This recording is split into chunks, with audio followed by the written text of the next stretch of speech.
Hello friends, मैं Abhishek Joshi, electrical engineering black group of companies. दोस्तों, आज हम लोग बात करेंगे सिंक्रोनाइजेशन से रिलेटेड एक रिसेंटली आज के इंटरव्यू क्वेश्चन के बारे में। अभी रिसेंटली इंटरव्यू में ये पूछा गया कि अगर आपको एक जनरेटर को ग्रिड के साथ सिंक्रोनाइज करना है तो वो कौन से दो पैरामीटर्स हैं जो आपको मैच करने पड़ेंगे, तभी आप एक 3 फेज जनरेटर को ग्रिड के साथ सिंक्रोनाइज कर सकते हैं। तो आप क्या जवाब देंगे? आप में से मेजॉरिटी ऑफ लोग ये चीज़ ऑलरेडी आपको पता होगी कि आपको जनरेटर और ग्रिड का वोल्टेज मैच करना होगा और जनरेटर और ग्रिड का फ्रीक्वेंसी मैच करना होगा। यानी कि वोल्टेज और फ्रीक्वेंसी ये दो ऐसे पैरामीटर है जो जनरली हम लोग मैच करते हैं, तभी आप किसी भी दो चीज़ को आपस में सिंक्रोनाइज कर पाते हैं। तो मैक्सिमम जो एप्लीकेंट्स वहाँ पर थे जो इस इंटरव्यू में पार्ट ले रहे थे, उन सभी ने भी यही कहा कि हमें वोल्टेज मैच करना होगा और हमें फ्रीक्वेंसी को मैच करना होगा। पर जब उनसे ये पूछा गया कि जब आप सिंक्रोनाइज करने गए हैं और आपने ये देखा कि वोल्टेज भी मैच नहीं है और फ्रीक्वेंसी भी मैच नहीं है, तो आप वोल्टेज को मैच कराएंगे कैसे और फ्रीक्वेंसी को मैच कराएंगे कैसे? यानी कि वो कौन से इलेक्ट्रिकल पैरामीटर होंगे जिनके तरफ आप ध्यान देंगे वोल्टेज को मैच करने के लिए, और वो कौन सी चीज़ होगी जिसको आप रेगुलेट करेंगे फ्रीक्वेंसी को चेंज करने के लिए, ये बताइए। और ये एक ऐसा क्रॉस क्वेश्चन था जो मेजॉरिटी ऑफ एप्लीकेंट्स इसका आंसर नहीं दे पाए। ये तो सबने कहा कि हमें वोल्टेज और फ्रीक्वेंसी मैच करना होता है जनरेटर और ग्रिड को सिंक्रोनाइज करने के लिए, लेकिन वोल्टेज को मैच किया कैसे जाता है, फ्रीक्वेंसी को मैच किया कैसे जाता है, कौन से इलेक्ट्रिकल पैरामीटर्स को चेंज किए जाते हैं इन दोनों ही चीज़ों को मैच कराने के लिए, ये उन्होंने मेन क्वेश्चन पूछा था जिसका आंसर आज मैं आपसे शेयर करूंगा इस वीडियो में। तो दोस्तों, बिना टाइम वेस्ट किए शुरू करते हैं। तो दोस्तों, सबसे पहले हम लोग बात करते हैं फ्रीक्वेंसी के बारे में। मान लीजिए आप सिंक्रोनाइजिंग पैनल के पास पहुंचते हैं, आप ये देखते हैं कि जनरेटर की फ्रीक्वेंसी कम है, ग्रिड की फ्रीक्वेंसी थोड़ी ज़्यादा है, और अब आपको जनरेटर की फ्रीक्वेंसी को थोड़ा सा बढ़ाना होगा, तभी आप जनरेटर और ग्रिड की फ्रीक्वेंसी को मैच कर पाएंगे। तो यहाँ पर टेक्निकल क्वेश्चन ये खड़ा होता है कि आप जनरेटर की फ्रीक्वेंसी को बढ़ाएंगे कैसे? आप ऐसा क्या करेंगे, कौन से इलेक्ट्रिकल पैरामीटर्स की चेंज करेंगे कि आपकी जो जनरेटर की फ्रीक्वेंसी है वो थोड़ी बढ़ जाएगी? तो एक फॉर्मूला हम सबको पता है, NS = 120 F/P, सिंक्रोनस स्पीड का ये फॉर्मूला होता है, हम सबने पढ़ा है। इस फॉर्मूले में आप देखिए कि जो फ्रीक्वेंसी है NS = 120 F/P, ये फ्रीक्वेंसी आपके स्पीड से डायरेक्टली प्रोपोर्शनल है। देखिए, पोल्स तो आपका जनरेटर जितने नंबर ऑफ पोल्स पे डिज़ाइन हो गया है, वो पोल्स तो आप चेंज नहीं कर सकते क्योंकि वो डिज़ाइन पैरामीटर है।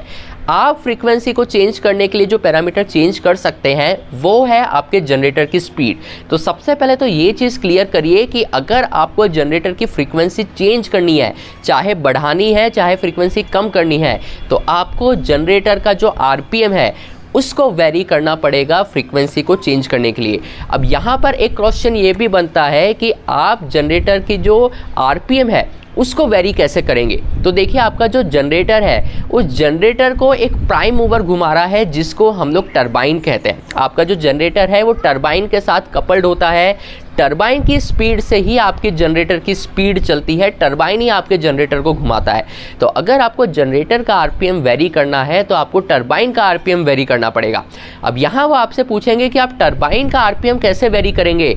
तो टरबाइन का जो RPM होता है वो आपके थर्मल पावर प्लांट में जो स्टीम आती है उस स्टीम पे डिपेंड करता है। स्टीम जितने तेज़ी से आएगी, जितने हाई सैचुरेटेड टेम्परेचर और हाई सैचुरेटेड प्रेशर से आपकी स्टीम आएगी, उतना ही ज़्यादा RPM आपके टरबाइन को मिलेगा और उतना ही ज़्यादा RPM आपका जनरेटर गेन कर पाएगा।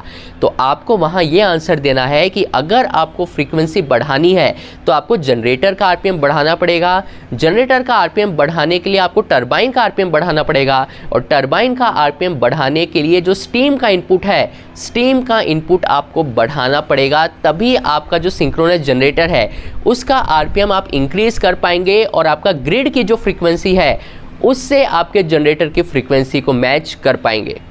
दूसरा पैरामीटर दोस्तों होता है वोल्टेज, कि आपको 3 फेज सिंक्रोनस जनरेटर और ग्रिड इन दोनों का ही वोल्टेज भी बैलेंस करना होता है, मैच करना होता है, तभी आप जनरेटर और ग्रिड को आपस में सिंक्रोनाइज कर सकते हैं। अब अगर मान लीजिए आपके जनरेटर और ग्रिड का वोल्टेज मैच नहीं है तो उस केस में आपको जनरेटर का एक्साइटेशन वेरी करना पड़ेगा वोल्टेज को वेरी करने के लिए। तो ये चीज़ ध्यान में रखिएगा कि वोल्टेज को वेरी करने के लिए मैं एक्साइटेशन की तरफ देखूंगा, एक्साइटेशन को वेरी करूंगा तभी मेरे जनरेटर का वोल्टेज वेरी होगा, और फ्रीक्वेंसी को वेरी करने के लिए मैं अपने जनरेटर के आरपीएम को देखूंगा, और आरपीएम को वेरी करने के लिए मेरे स्टीम का जो इनपुट आ रहा है, जो स्टीम मैं दे रहा हूं टरबाइन को, उस स्टीम के इनपुट को मैं वेरी करूंगा अपने जनरेटर के आरपीएम को वेरी करने के लिए। तो ये वो क्रॉस क्वेश्चन थे जो सिंक्रोनाइजेशन से रिलेटेड जनरली नहीं पूछे जाते। हर कोई यही बोलता है कि हम वोल्टेज और फ्रीक्वेंसी को वेरी करिए, सेम केवीए रेटिंग के दो ट्रांसफार्मर को पैरेलल में कनेक्ट करिए, वो हो जाएंगे। लेकिन अगर आपसे पूछा जाए कि कैसे करोगे, तो ये वो चीज़ें हैं जो आपको पता होनी चाहिए। तो दोस्तों इसी तरीके के क्वेश्चंस आपके भी माइंड में हो तो मुझसे कमेंट बॉक्स में पूछिएगा। मैं आपसे मिलता हूँ अगले हफ्ते ऐसे एक इंटरेस्टिंग टॉपिक के साथ। तब तक अपना ध्यान रखिए। Good bye.